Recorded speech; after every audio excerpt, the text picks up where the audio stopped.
Hey guys, जय Hind to all. आप सभी का स्वागत है एक और नए वीडियो में। चलिए तो वीडियो को करते हैं स्टार्ट। जैसा कि आप सभी को पता है दोस्तों, ये कंप्यूटर का सीरीज़ का दूसरा वीडियो होने वाला है।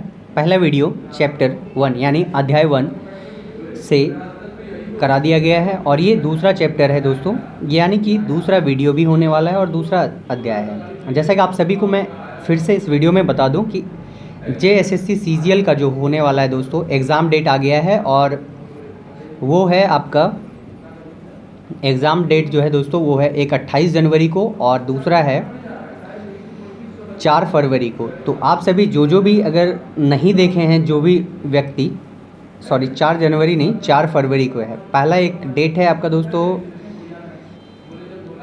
28 जनवरी और दूसरा है 4 फरवरी को। तो जो भी व्यक्ति, जो भी स्टूडेंट अभी तक नहीं देख पाए हैं कि उसका एग्ज़ाम कब है, तो वो जल्द से जल्द अपना रजिस्ट्रेशन नंबर और डेट ऑफ बर्थ लेकर के चेक कर लें। चलिए तो करते हैं वीडियो को स्टार्ट। आज का वीडियो में हम बात करेंगे अध्याय 2 से। पहला अध्याय हम लोग ने कर लिया है, पहला अध्याय को करवाए थे पहले वीडियो में, और इस वीडियो में हम बात करने वाले हैं सेकेंड चैप्टर यानी कंप्यूटर के विकास के बारे में। इससे संबंधित जितना भी प्रश्न होगा ऑब्जेक्टिव टाइप, हम सारा इस प्रश्न करेंगे। तो देखिए, जैसा कि हम आपको ये वाला चैप्टर करा दिए थे कंप्यूटर सामान्य परिचय का, तो अगला वीडियो जो होने वाला है ये वाला, ये चैप्टर 2 यानी अध्याय 2 का होने वाला है। तो देखिए, अभी ये अध्याय 1 चल रहा है दोस्तों, तो अध्याय 2 का यहाँ पर से आएगा। देखिए, अध्याय 2 यहाँ से है, यानी कि कंप्यूटर का विकास, यानी कि अध्याय 2 डेवलपमेंट ऑफ कंप्यूटर्स के बारे में हम लोग जानेंगे। तो इस पर, इससे संबंधित यहाँ पर कुछ तथ्य भी दिए गए हैं, तो हम लोगों को सिर्फ डायरेक्टली ऑब्जेक्टिव प्रश्न को देखेंगे। चलिए तो करते हैं वीडियो को स्टार्ट। और सबसे पहला प्रश्न है, प्रथम गणना यंत्र है, यानी इनमें से प्रथम गणना यंत्र कौन सा है? तो प्रश्न का सही जवाब है अबेकस। अगला प्रश्न है, पैकमैन नामक प्रसिद्ध कंप्यूटर किस काम के लिए बना था? तो दोस्तों, ये जो कंप्यूटर था ये दोस्तों बना था खेल के लिए, खेल इसका सही जवाब होगा। अगला प्रश्न है, किसने प्रथम मैकेनिकल कैलकुलेटर का निर्माण किया था? मैकेनिकल कैलकुलेटर का जो निर्माण किया था दोस्तों, उसका नाम था ब्लेज पास्कल। अगला प्रश्न है, किसने पंच कार्ड का आरंभ किया था? पंच कार्ड का जो आरंभ किया था दोस्तों, वो इसमें नाम नहीं दिया गया है ऑप्शन में से। यदि आपको इसका नाम पता है तो आप हमें कमेंट करके बताइए कि पंच कार्ड का निर्माण जो था दोस्तों किसने किया था। अगला प्रश्न है,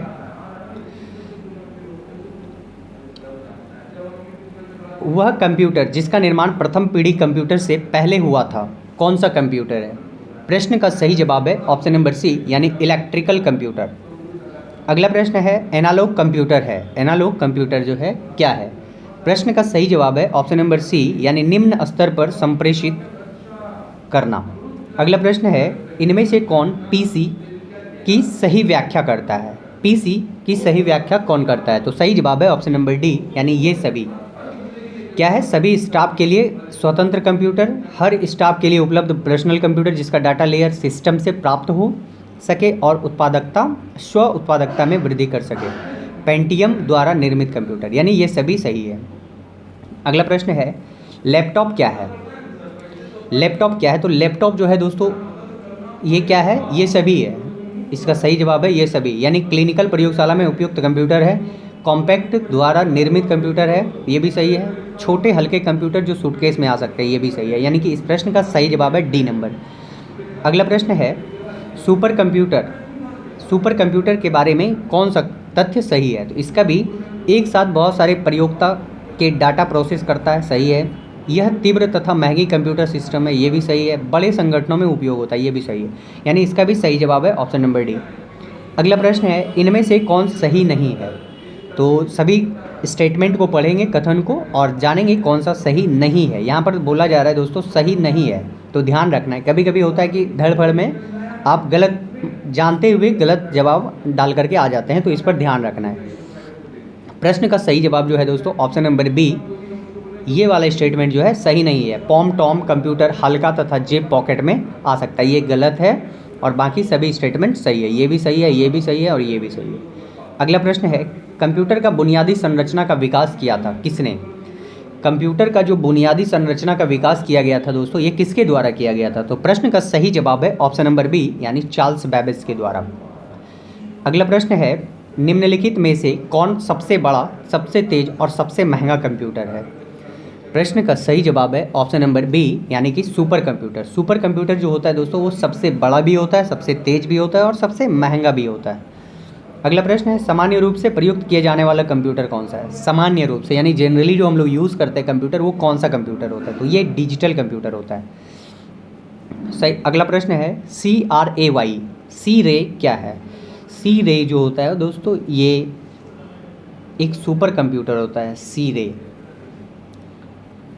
अगला प्रश्न है, पंचम पीढ़ी के कंप्यूटरों की प्रमुख विशेषता निम्न में से कौन सी होगी? तो प्रश्न का सही जवाब है ऑप्शन नंबर घर घर उपयोग।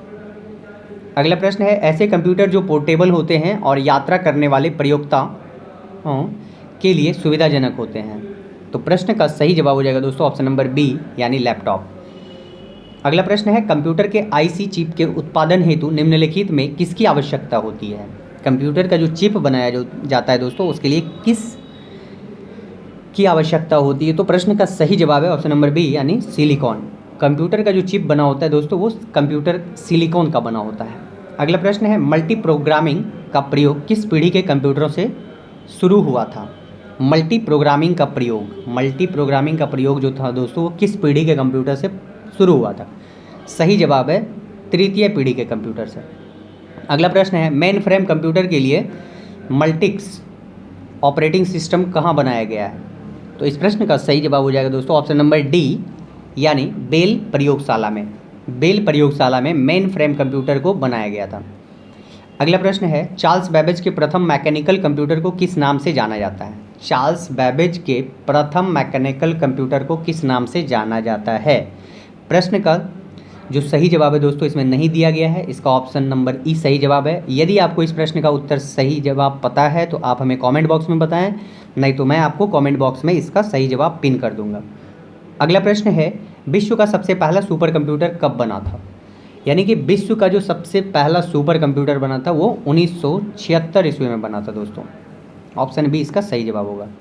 अगला प्रश्न है, व्यक्तिगत तौर पर किस कंप्यूटर का प्रयोग किया जाता है? व्यक्तिगत तौर पर यानी पर्सनल कंप्यूटर के रूप में किसको प्रयोग करते हैं? तो ऑप्शन सी इसका सही जवाब हो जाएगा, माइक्रो कंप्यूटर का।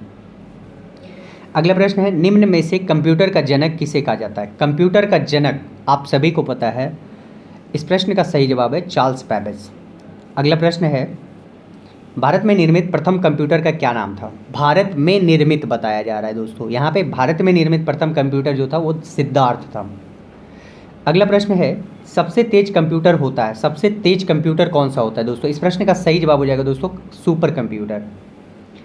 अगला प्रश्न है, भारत में निर्मित प्रथम कंप्यूटर किस प्रकार का कंप्यूटर है? भारत में निर्मित जो है परम कंप्यूटर, भारत में निर्मित परम कंप्यूटर जो दोस्तों, ये किस प्रकार का कंप्यूटर है? तो प्रश्न का सही जवाब हो जाएगा दोस्तों ऑप्शन नंबर सी यानी कि सुपर कंप्यूटर है। अगला प्रश्न है, पूर्व में फोर्ट्रॉन के साथ कार्य करने वाले कंप्यूटर किस युग के कंप्यूटर थे? सही जवाब हो जाएगा दोस्तों ऑप्शन नंबर बी यानी दूसरे प्रकार के कंप्यूटर थे। अगला प्रश्न है, माइक्रो प्रोसेसर किस पीढ़ी का कंप्यूटर है? माइक्रो प्रोसेसर किस पीढ़ी का कंप्यूटर है? सही जवाब है ऑप्शन नंबर डी यानी चतुर्थ। अगला प्रश्न है, टेली प्रोसेसिंग तथा टाइम शेयरिंग का प्रयोग किस पीढ़ी के कंप्यूटर में हुआ है? टेली प्रोसेसिंग और टाइम शेयरिंग का प्रयोग किस कंप्यूटर में हुआ है? प्रश्न का सही जवाब हो जाएगा दोस्तों ऑप्शन नंबर सी यानी तृतीय पीढ़ी के कंप्यूटर में। अगला प्रश्न है, गणना संयंत्र अबाकस का आविष्कार किस देश में हुआ था? गणना संयंत्र अबाकस का आविष्कार जो है दोस्तों, सही जवाब है ऑप्शन नंबर बी यानी चीन में हुआ था। अगला प्रश्न है, प्रथम पीढ़ी के कंप्यूटरों में डैश दोष था, किस प्रकार का दोष जो है प्रथम पीढ़ी के कंप्यूटर में पाया गया था? तो प्रश्न का सही जवाब है ऑप्शन नंबर बी यानी बड़ा आकार का। अगला प्रश्न है, तृतीय पीढ़ी के कंप्यूटर में मुख्य घटक है, तृतीय पीढ़ी के कंप्यूटर का मुख्य घटक क्या है? तो प्रश्न का सही जवाब है ऑप्शन नंबर सी यानी इंटीग्रेटेड सर्किट, IC जिसको बोलते हैं शॉर्ट में। अगला प्रश्न है, कार्य पद्धति के आधार पर कंप्यूटर के प्रकार होते हैं, कार्य पद्धति के आधार पर यहाँ पे देखो, जब भी कंप्यूटर के प्रकार के बारे में पूछा जाएगा तो ये डिफरेंट आधार हो सकता है, यानी डिफरेंट पैमाना हो सकता है जिसको हम लोग कहते हैं। तो यहाँ कार्य पद्धति के आधार पर पूछा जा रहा है। तो प्रश्न का सही जवाब है जो दोस्तों ऑप्शन नंबर ई, यानी 1 तथा 2 दोनों, यानी कि डिजिटल भी होता है और एनालॉग भी होता है। ठीक है, तो प्रश्न आगे बढ़ते हैं। अगला प्रश्न है डैश सुपर चिप का प्रयोग मिनी कंप्यूटरों में लगाने से वह सुपर मिनी कंप्यूटर बन जाता है। क्या लगाना पड़ता है दोस्तों? तो इस प्रश्न का सही जवाब है दोस्तों ऑप्शन नंबर बी, यानी 80386। अगला प्रश्न है टेलीविज़न के आकार का कंप्यूटर निम्नलिखित में से कौन होता है? तो प्रश्न का सही जवाब है दोस्तों ऑप्शन नंबर बी, यानी माइक्रो। अगला प्रश्न है माइक्रो कंप्यूटर की क्षमता है डैश प्रति सेकंड होती है। प्रश्न का सही जवाब है ऑप्शन नंबर ए, 1,00,000 संक्रियाएँ। अगला प्रश्न है IMAC का एक प्रकार का क्या है? IMAC, iMac जो बोलते हैं दोस्तों, ये क्या है? तो सही जवाब हो जाएगा दोस्तों इसका ऑप्शन नंबर डी, यानी एक मशीन है iMac। अगला प्रश्न है एनालिटिक इंजन का निर्माण किसने किया था? एनालिटिक इंजन का जो निर्माण था दोस्तों, ये किसने किया था? प्रश्न का सही जवाब हो जाएगा दोस्तों ऑप्शन नंबर सी, यानी कि चार्ल्स बैबेज ने एनालिटिक इंजन का प्रयोग किया था, निर्माण किया था। निम्नलिखित में से कौन सी एक कंप्यूटर की मुख्य विशेषताएं होती है? कंप्यूटर की मुख्य विशेषताएं क्या है? सही जवाब है ऑप्शन नंबर सी, यानी गति, फास्ट काम करना। अगला प्रश्न है प्रथम पीढ़ी के कंप्यूटर में मुख्य इलेक्ट्रॉनिक घटक डैश है। प्रथम पीढ़ी के कंप्यूटर में मुख्य इलेक्ट्रॉनिक घटक क्या है? सही जवाब है दोस्तों ऑप्शन नंबर सी, यानी कि बॉल निर्वात ट्यूब, वैक्यूम ट्यूब जिसको अंग्रेजी में बोलते हैं। अगला प्रश्न है आकार के आधार पर कंप्यूटर के कौन से प्रकार नहीं हैं? देखिए दोस्तों, वहाँ पे था क्या? कार्य के आधार पे, यहाँ पे आकार के आधार पे बोल रहा है कौन सा कंप्यूटर का प्रकार नहीं है, यानी कि आपको यहाँ पे जानना पड़ेगा कि कौन कौन सा प्रकार है। तो इस प्रकार इस प्रश्न का सही जवाब हो जाएगा दोस्तों ऑप्शन नंबर ई, यानी कि ऑप्टिकल कंप्यूटर। ये नहीं है, बाकी सभी है। माइक्रो कंप्यूटर है, मिनी कंप्यूटर है, सुपर मिनी कंप्यूटर है, मेन फ्रेम कंप्यूटर है, यानी कि ये सभी इसका प्रकार है और ऑप्टिकल कंप्यूटर नहीं है, यानी कि 4 प्रकार के होते हैं आकार के आधार पे। अगला प्रश्न है अंकीय कंप्यूटर गणनाएं प्रति सेकंड, अंकीय कंप्यूटर डैश गणनाएं प्रति सेकंड कर सकता है। कितना कर सकता है अंकीय? ऑप्शन नंबर बी इसका सही जवाब है, करोड़ों। अगला प्रश्न है सुपर मिनी कंप्यूटर में कितनी संक्रियाएं प्रति सेकंड समाहित होती है? सुपर मिनी कंप्यूटर के बारे में पूछा जा रहा है दोस्तों, तो इस प्रश्न का सही जवाब हो जाएगा दोस्तों ऑप्शन नंबर बी, 5 लाख। अगला प्रश्न है माइक्रो कंप्यूटर में जो नहीं आते हैं उनका नाम डैश है। माइक्रो कंप्यूटर में जो नहीं आते हैं, यानी माइक्रो कंप्यूटर का कौन सा प्रकार नहीं है? प्रश्न का सही जवाब है ऑप्शन नंबर डी, यानी एटॉमिक कंप्यूटर। अगला प्रश्न है सर्वप्रथम पंच कार्ड का प्रयोग किसने किया था? सर्वप्रथम पंच कार्ड का प्रयोग किसने किया था? ऑप्शन नंबर डी इसका सही जवाब है, जोसेफ मैरी ने। पंच कार्ड का प्रयोग सर्वप्रथम किया था जोसेफ मैरी ने। अगला प्रश्न है निम्न में से किसे कंप्यूटर का पितामह कहा जाता है? कंप्यूटर का पितामह चार्ल्स बैबेज को कहा जाता है। तो इस प्रश्न का सही जवाब जो है दोस्तों ऑप्शन नंबर बी हो जाएगा, यानी चार्ल्स बैबेज। अगला प्रश्न है कंप्यूटर के विकास में सर्वाधिक योगदान किसका है? कंप्यूटर के विकास में सर्वाधिक योगदान किसका है? तो प्रश्न का सही जवाब हो जाएगा दोस्तों ऑप्शन नंबर डी, यानी कि वॉन न्यूमान ने। अगला प्रश्न है प्रथम अंकीय कंप्यूटर के ब्लू प्रिंट के विकास में सर्वाधिक योगदान किसका था? प्रथम अंकीय कंप्यूटर के ब्लू प्रिंट के विकास में सर्वाधिक योगदान किसका है? प्रश्न का सही जवाब हो जाएगा दोस्तों ऑप्शन नंबर बी, यानी चार्ल्स बैबेज का। अगला प्रश्न है सर्वाधिक आधुनिक कंप्यूटर की खोज कब हुई थी? सर्वाधिक आधुनिक कंप्यूटर की खोज कब हुई थी? प्रश्न का सही जवाब है दोस्तों ऑप्शन नंबर ए, यानी 1946 ईस्वी में। अगला प्रश्न है इंटीग्रेटेड सर्किट चिप का विकास किसने किया था? इंटीग्रेटेड आईसी चिप का विकास किसने किया था? तो इस प्रश्न का भी सही जवाब हो जाएगा दोस्तों ऑप्शन नंबर सी, ये रिपीटेड क्वेश्चन है, चार्ल्स बैबेज ने किया था। अगला प्रश्न है इंटीग्रेटेड सर्किट चिप पर किसकी परत होती है? तो अभी ये वाला क्वेश्चन पहले भी हो चुका है, तो इस प्रश्न का सही जवाब हो जाएगा सिलिकॉन, यानी आईसी चिप पर सिलिकॉन का परत चढ़ाया जाता है। चुंबकीय डिस्क पर किस पदार्थ की परत होती है? चुंबकीय डिस्क जो होता है दोस्तों उस पर किस पदार्थ का परत चढ़ाया जाता है? तो इस प्रश्न का सही जवाब है दोस्तों आयरन ऑक्साइड। अगला प्रश्न है सर्वाधिक शक्तिशाली कंप्यूटर है, सर्वाधिक शक्तिशाली यानी पावरफुल कंप्यूटर कौन सा होता है? ये सुपर कंप्यूटर होता है। अगला प्रश्न है डिजिटल कंप्यूटर किस सिद्धांत पर कार्य करता है? डिजिटल कंप्यूटर जो दोस्तों किस सिद्धांत पर कार्य करता है? प्रश्न का सही जवाब है दोस्तों ऑप्शन नंबर ए यानी गणना के आधार पर। कैसे, किस आधार पर? गणना के आधार पर करता है। अगला प्रश्न है सुपर कंप्यूटर अन्य कंप्यूटर से किस संदर्भ में भिन्न होते हैं, यानी किस पैमाने में भिन्न होते हैं। तो इस प्रश्न का सही जवाब हो जाएगा दोस्तों ऑप्शन नंबर सी यानी कि परिकलन क्षमता एवं बृहत स्मृति भंडार के आधार पर। अगला प्रश्न है आधुनिक डिजिटल कंप्यूटर में किस पद्धति का उपयोग किया जाता है। आधुनिक डिजिटल कंप्यूटर में किस पद्धति का प्रयोग किया गया है। प्रश्न का सही जवाब हो जाएगा दोस्तों ऑप्शन नंबर ए यानी द्विधारी अंक पद्धति। अगला प्रश्न है भारत में विकसित परम सुपर कंप्यूटर का विकास किस संस्था ने किया है। भारत में विकसित परम सुपर कंप्यूटर का विकास किस संस्था के द्वारा किया गया है। तो प्रश्न का सही जवाब है दोस्तों ऑप्शन नंबर ए यानी सी डैक एक संस्था है, इसके द्वारा परम सुपर कंप्यूटर जो है भारत में विकसित किया है। अगला प्रश्न है एकीकृत परिपथ यानी इंटीग्रेटेड सर्किट आईसी के आविष्कार के किस पीढ़ी का जन्म हुआ है। आईसी के आविष्कार से किस पीढ़ी के कंप्यूटर का जन्म हुआ है। तो प्रश्न का सही जवाब है ऑप्शन नंबर सी यानी तृतीय पीढ़ी। अगला प्रश्न है चतुर्थ पीढ़ी का मुख्य अवयव था। चतुर्थ पीढ़ी में कौन सा मुख्य अवयव है। प्रश्न का सही जवाब है ऑप्शन नंबर बी यानी बृहद एकीकृत परिपथ।